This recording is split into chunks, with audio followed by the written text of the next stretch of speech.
Gamers, how you all doing today? Good to see you all. Today I bring you a Stamina Templar build. The Ascending Tides update brought some big changes that have really mixed up a lot of builds. I've been tweaking this Templar for a while and I feel like I've finally found a sweet spot with the new hybrid changes. It's so much fun to play, especially watching everything fall to your jabs.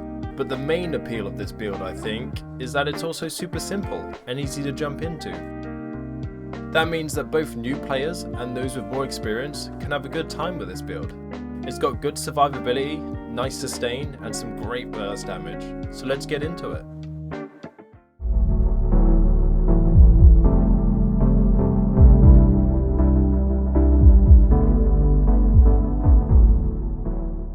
Okay, so Stamina Templar PvP build. Let's get into it. Let's buff up, show you the stats sheets. We have 34k health, 27k stamina, loads of health recovery, nice stamina recovery at almost 2k, pretty high resistances as well. Crit resist isn't crazy high, but you know it's solid. And what you will notice is we have more spell damage than we do weapon damage, because on a Templar it's always easier to get spell damage than weapon damage, and because of the hybrid changes that came in last patch, everything scales off your highest stat. So we went all into spell damage. I'll show you how to do that in a bit. Consumables. We are going for the Serpent Wonderstone for extra recovery, because you can never have too much recovery on a Stamina Templar. And we're also going for Artaeum Takeaway Broth, which gives max health, health recovery, max stam, and stam recovery. And we are also an Imperial for the reduced cost of abilities, because sustain on a Templar is very difficult. We're not vampire or anything, and we're not werewolf, nothing like that. So let's get into these sets. On the body piece, 5 body pieces, we have Heartland's Conqueror. On the chest, belt, feet, hands, and legs. If you don't know what this does, it increases the effectiveness of your weapon traits by 100%. Just doubles your weapon trait, which is super nice to have. It's not a proc set, so you don't need to worry about anything. It's just a all-round buff, non-stop. So we are running Nunhoned on the front bar and defending on the back bar for extra tankiness when we need to panic, and extra damage on the front bar. So on the front bar, we're running Plague Break, which is super strong last patch, super strong this patch. It's still a must-have. I'm sure you know what it does by now, but if you don't, when you deal direct damage to an enemy who is not a plague carrier, it turns them into a plague carrier for 10 seconds, dealing disease damage over the duration. If the plague is removed early, it explodes, infecting enemies within 8 meters of the carrier and dealing disease damage. And it deals an additional 50% damage per enemy hit. So it's super strong, you can take down groups with it. It's just a must-have still. So we have that on the front bar weapon, and then on the jewelry. We are also running One Piece Magma Incarnates for more recovery. And I don't recommend this, but I've been trying it out. Gaze of Sithis, it is a mythic set, which gives you health recovery, armor, and reduces your block mitigation to 0. So what I probably would recommend is running 2-piece Magma Incarnate here for that buff. But I think this just suits my playstyle. I do a lot of dodge rolls. I have 4 well-fitted, 1 impen and 1 reinforced. So I can dodge roll a lot. So I don't need to block. And I just kind of like, I know the health recovery is halved in PvP, but we still get over 1k health recovery in Cyrodiil. So 1k health every 2 seconds isn't that bad a heal if you think about it.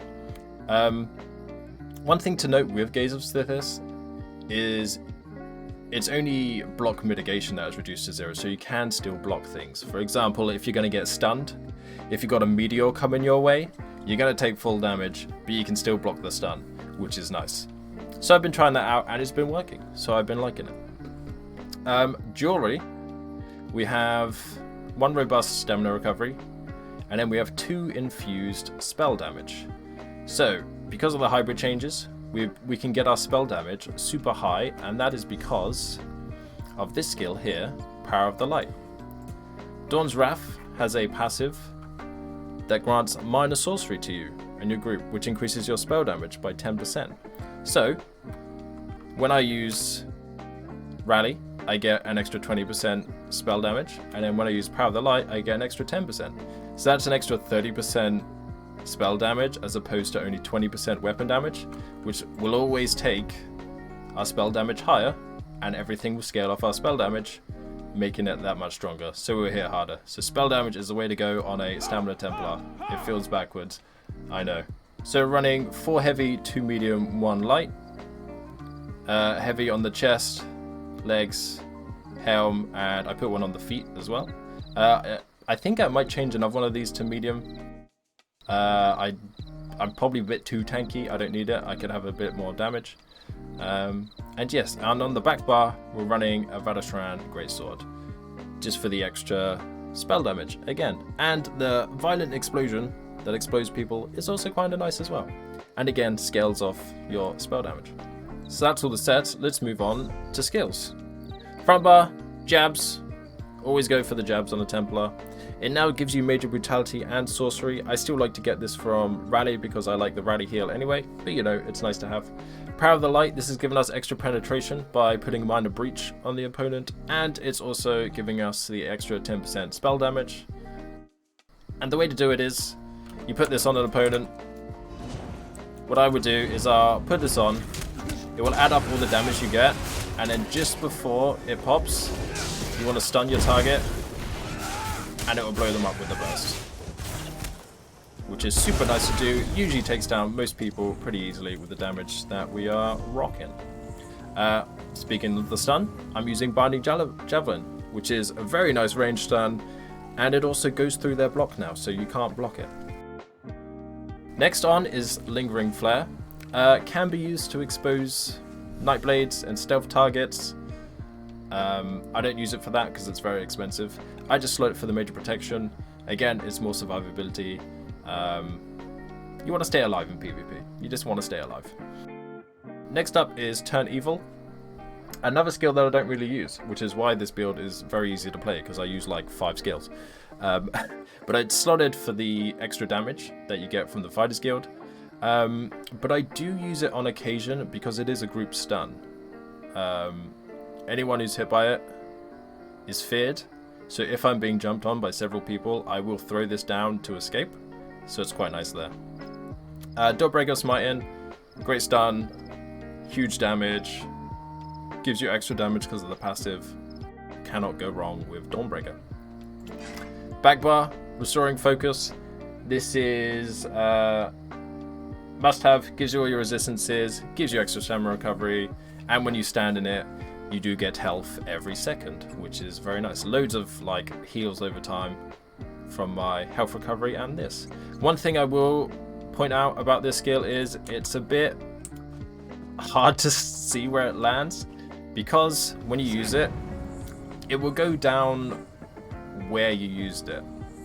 So for example, if you're moving forward and you use it, it lands behind you, because at the end of the animation, that's not where you used it. So it's kind of inconvenient like that. So what I would do is, usually when I'm running away and I line of sight, I'll stand behind something and use it then, because it's kind of annoying if you're sprinting at full tilt and you can't get into it. But anyway, decent skill. Race Against Time, Minor Force, movement speed, remove snares and mobilizations. Yeah, you gotta move at all times or you're gonna get stunned and burst down. Extended Ritual, again another must-have on the Templar. Purifies negative effects on you. I would be careful if other people are running Plague Break. If you've noticed you've got Plague Break on your head, maybe hold off using that one. Resolve and Vigor, still a very nice heal, and scales off our spell damage now, so we get a huge heal. And Rally, which gives us major brutality and sorcery, minor endurance for stamina recovery, and a huge heal as well. I didn't really know what ultimate to put on the back bar, so I've just got Remembrance there for now. I may change it to the Sigic Order one when I finally get around to doing that, because when you slot it, it gives you minor protection as well.